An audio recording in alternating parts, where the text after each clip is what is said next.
Good morning all. Apologies for the slight delay in the start. That's a technical glitch on my part. Apologies, we are up and ready for another guided writing session, which I did 3 months ago, May, June, July, 3 months ago. Successive weeks we've had various other people lead a session. I hope you can hear the music. Brilliant. What I'm going to do with you today is something relatively straightforward. We're going to start off with a fairly straightforward thinking exercise, just to get our creative juices flowing. That'll take us about 10 minutes or so. And then I'm just going to go through an activity where I'm going to give you some time to respond to it. When you have, I'm going to let you know what I want you to do with it, as opposed to just put it in the chat box. Morning, Wagav.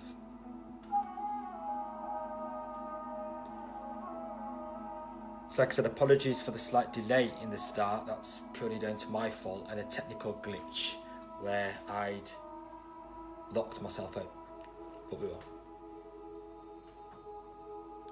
There's a few people joining in, as I can see. I'll just give it a minute or so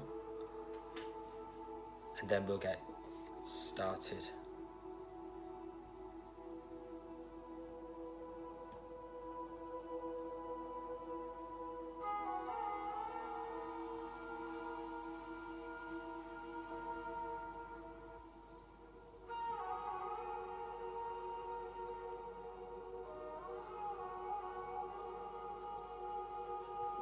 Just a couple more minutes.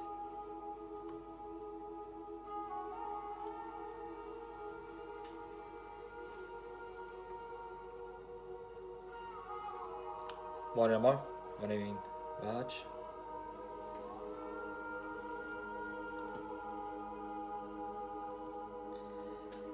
Okay, for the sake of time, I am going to get started, and as people join, they can start as I'm continuing. Like I said, the first part of this session is just a bit of a thinking exercise where I'm going to go through what is called a word ladder. Now, some of you may be familiar with this. Now, I'm unsure how many of you are. I'm going to give you the first word and the last word, and in a series of steps, and I'll tell you how many, I want you to change one letter so we create a completely new word.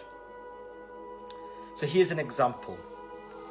If I gave you the word cat and asked you in 3 steps to change it to dog, that's what you'll get. You'll change the A to an O, then next move C to a D, next move T to a G. So in 3 moves,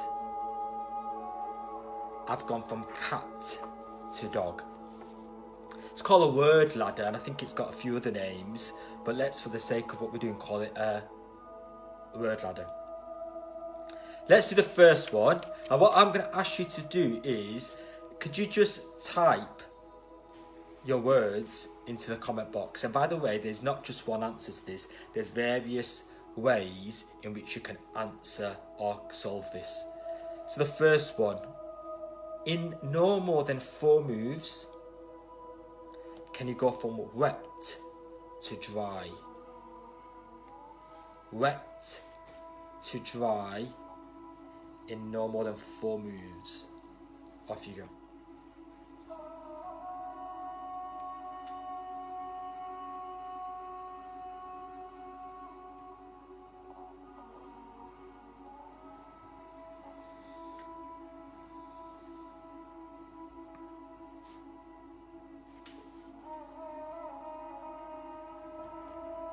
So wet to dry in no more than 4 moves.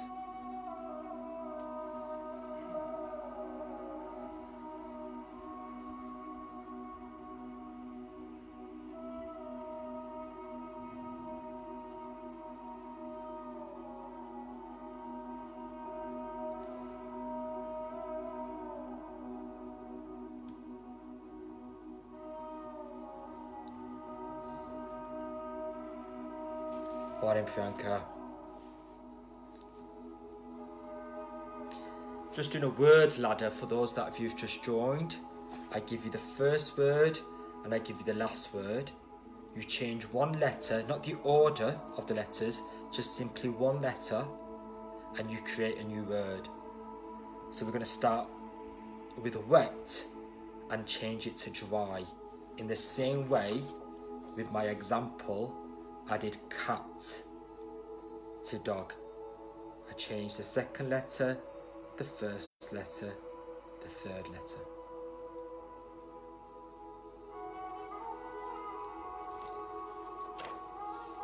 Okay, ideally some of you will respond and write this in the comments box, but let's go to the next one.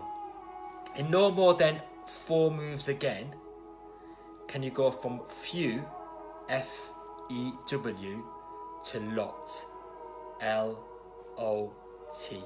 So no more than 4 moves, few to lot.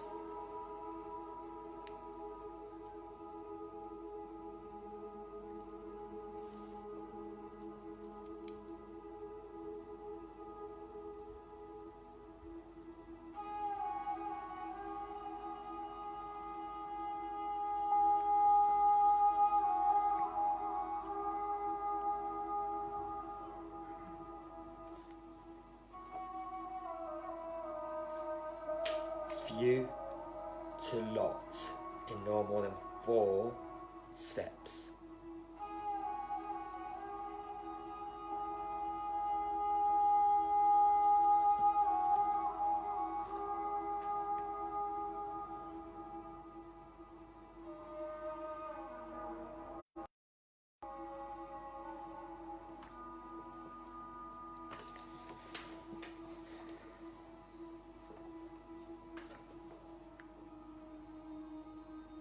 Okay, we're going to move on to the next one. I've not had a response yet. So either you're trying it and just not putting it in, but let's just go to the next one. Can we go from life to hope? So I've now gone to 4-letter words. Life, L-I-F-E, to hope, H-O-P-E, in no more than 4 steps. Like I've asked, do they have to be the actual words in the middle? No, you've got to go from the first word to the next by changing. So if I just show you this again, cat, cot, dot becomes dog. If I get rid of that, cat to dog in 3 steps. I changed that letter, that letter, that letter. There's multiple ways you could do this. So take life and in 4 steps by changing one letter, change it to hope.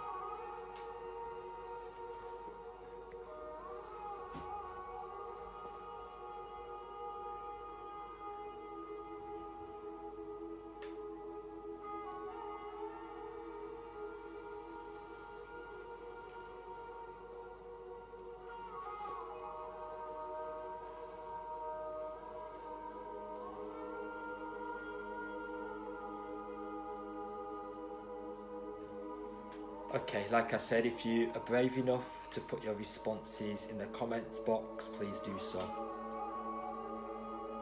If not, I'm going to move on to the next one.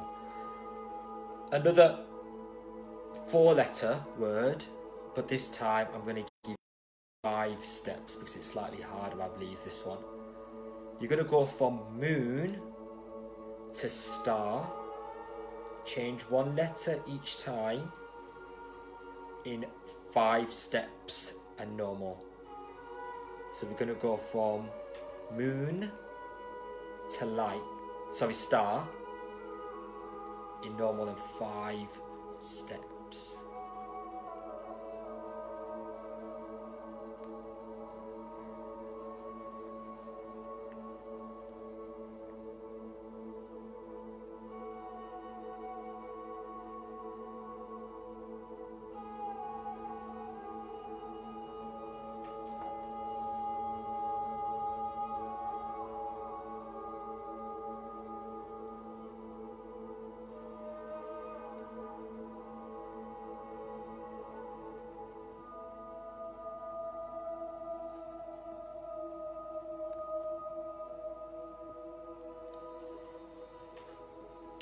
Okay, the final one. Again, I've not had a response, but I'm hoping we're engaging with this. We're going to go from fear back to hope. So it's the word I used for the one before last. Fear to hope in no more than 6 steps, because this is harder. So you're going to go from fear, F-E-A-R, where your 6th word in that ladder becomes hope, H-O-P-E. For those of you that have just joined, we're doing a word ladder. You get given the first word and you get given the last word. You've got to change one letter each time to create that new word.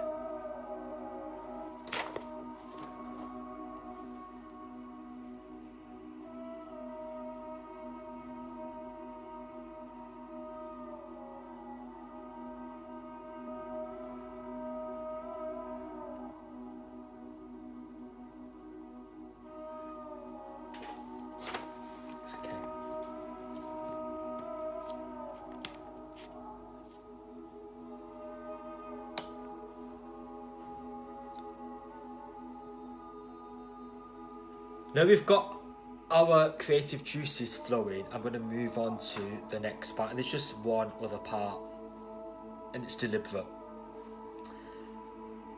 For the purpose of the next bit, I'm going to go through some storytelling with you. And I said this last time when I did it 3 months ago, and the power of story and the power of storytelling. Stories not only pass down knowledge, but they engage curiosity, creativity and imagination.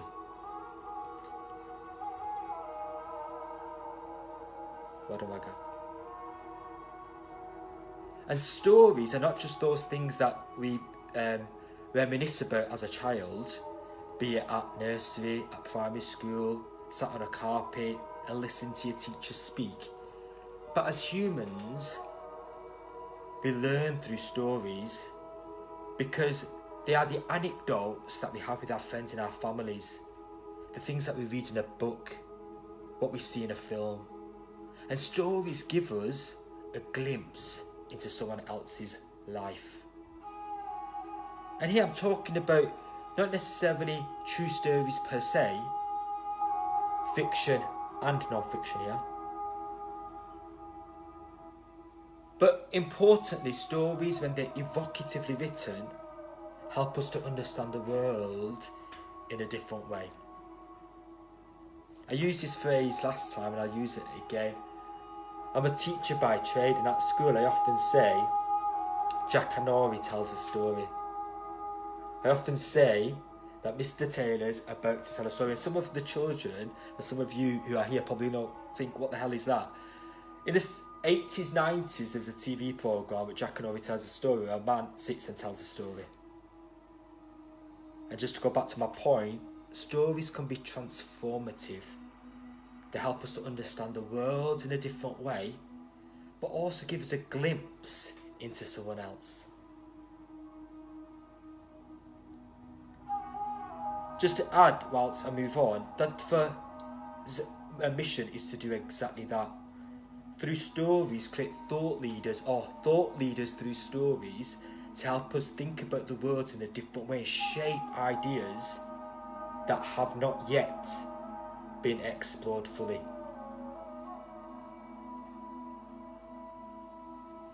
With that in mind, I'm going to share snippets of 3 stories. And what I'm going to ask you to do, and I'll give you 4 minutes for each one, I'm going to stop the story at a certain point. I just want you to write the next part. Go back to what I've just said a few minutes ago. Stories give you a glimpse into someone's life based upon what you hear, or what you read, or what you see. So I'm deliberately going to stop the story at a certain point, and I'm going to ask you to then write the next bit.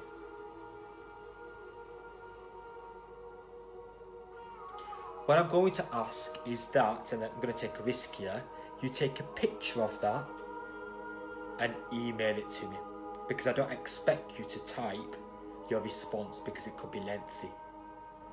So if, like me, you've got a pad and a paper in front of you, simply write, pick up your phone, take a picture and send it, and I'll share the email as we end, and I'll get back to you. So story number 1, like I said, I'm going to just go through 3 short stories with you. There was once a young girl who complained forever to her dad that she just wasn't good enough, and she felt herself to be a failure. Take this girl to be 12, 13. She'd go to school and not feel like she'd achieved that which she wanted to. And as a result, she came home and surmised her day as a failure. Dad was a chef. And Dad thought, instead of me telling her why she isn't a failure, I'm going to show her. Dad, being the chef, took her into the kitchen. He boiled 3 pans of water. He took 3 ingredients. A potato, he showed her. And the girl thought, oh yeah, that starchy vegetable that creates those crispy chips. A potato. Dad then gives her an egg, and she thinks that delicate, fragile oval he eats, but reminds her of Easter. And then Dad takes some coffee beans, and that smell, which she associates with her dad's coffee machine but she's never yet tasted, she now has 3 ingredients. A potato, an egg, and some coffee. I'm going to give you 3 minutes actually. Can you now pick up your pen and simply write the next part of that story?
Okay, that's just slightly short of 3 minutes, but for sake of time, I'm going to move on.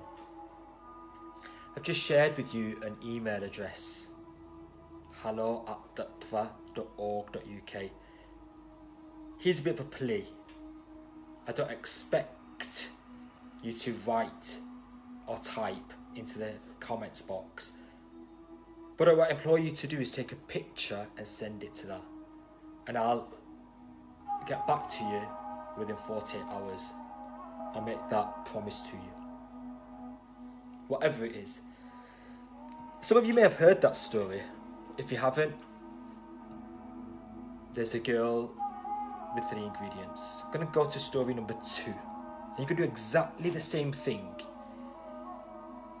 You're going to listen to me tell the first part of the story without telling you the middle and the ending. And you're simply going to write the next part. And what should be really amazing about this is we'll have multiple responses, potentially. Shah has got back.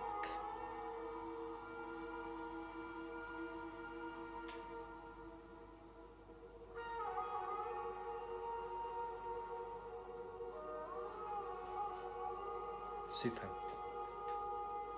Story number 2. We've got a young boy. Let's take him to be 8 or 9. Often very angry. Often quite disobedient.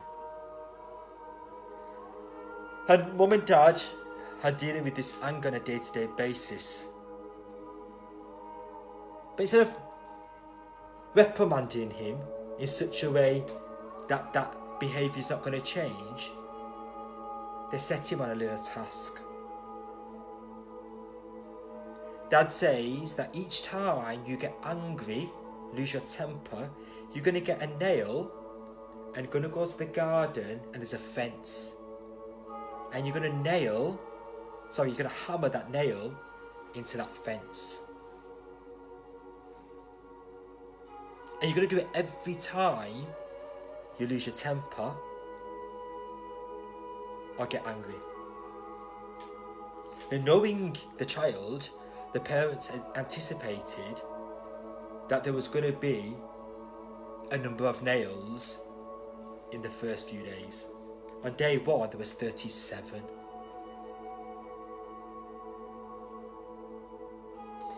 As the days went along, and the boy found it a chore to go out each day to hammer the nail, he found that fewer and fewer nails needed to be hammered to the fence.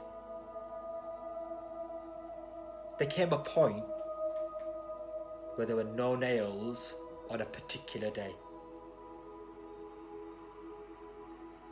What next? Pick up your pen. As Drusha's done, can you... Right, away. What next? 3 minutes.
Just one more minute.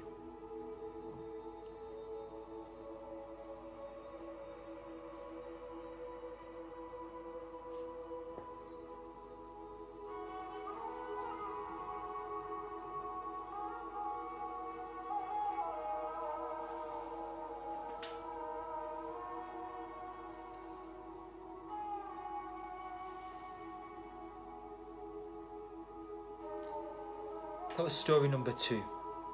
I'll do one more for the sake of time. For those of you following, I've just joined us. I've just gone through the power of storytelling that gives us a glimpse into someone else's life. And evocatively done, it helps us to understand the world in a different light and a different lens. We learn through stories.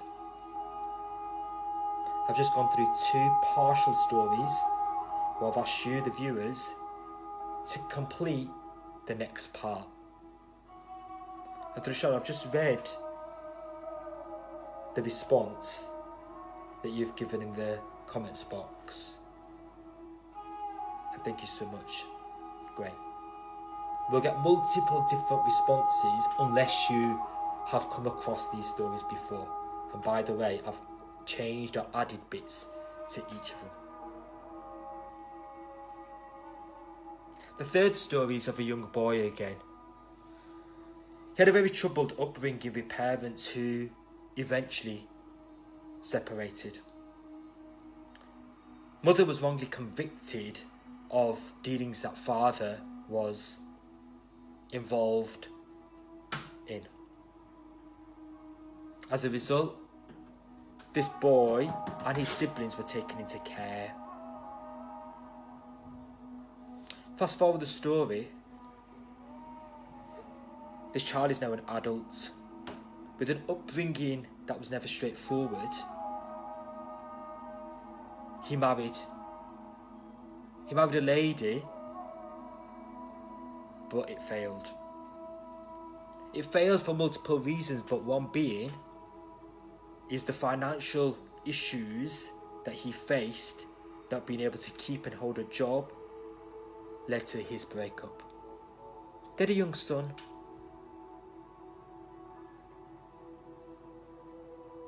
As an adult, he was now left with his young son, 5-year-old, himself, and very little. Give you 2 minutes. Just like the next bit.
I'm going to stop you there, and I appreciate I'm not giving you quite enough time. But I implore you, I ask you, be brave enough to take a picture of that which you've written and send it to the email address that I put in the comment spot. hello@datva.org.uk. I'll pick it up and I'll get back to you within 48 hours. We learn through the power of story, but we also learn from the feedback we'll give each other. There's something that you will say that sparks an idea in my mind, and vice versa. Something I'll say to you that generates another thought, and together we develop and direct our thinking in a different way. And that's what Dr. is about.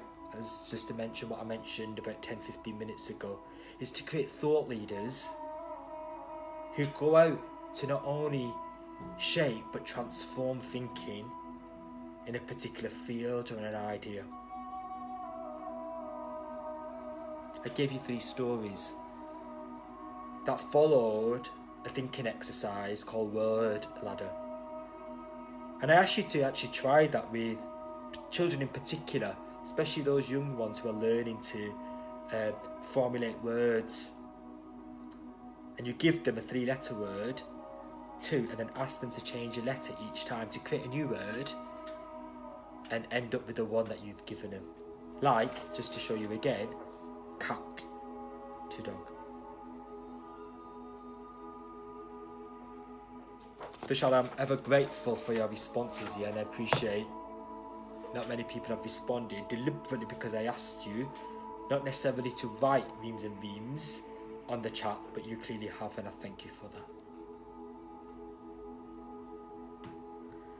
Just before I end, I've had 2 messages while I've been delivering this and who've asked me about the first story. I am going to tell you. Now, I don't know the author of this, by the way. I genuinely don't know the author. But I'll tell you how the story proceeded for story number 1. The potato, the egg, and the coffee were put in 3 different pots and boiled.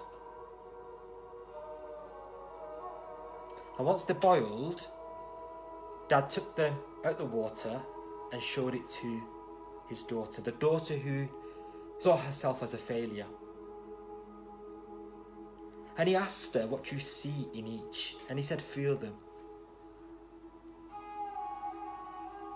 The hard, starchy potato now became soft,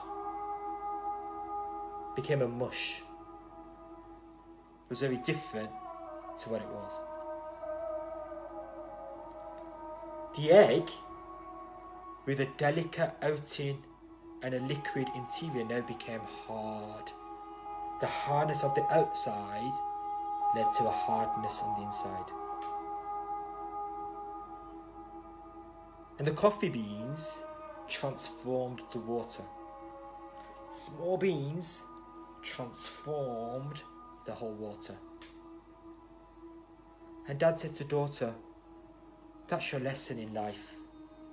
I'm not going to tell you why you're not a failure, but I've just showed you.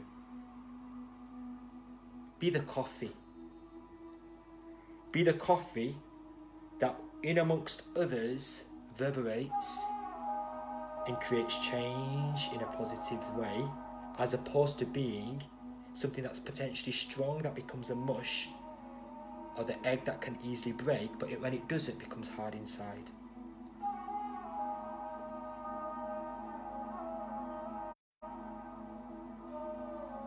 That is how that first story proceeded, with the moral being, be that change like the coffee in water. Tushar, thank you for your message. Viewers, I am going to leave you here. I know I did start a little bit late, but I am going to end at 1:45 because that is when we end. I hope that got you thinking. And just to end, do take a picture and do send to hello@thepfert.org.uk and I'll get back to you. Have a good day.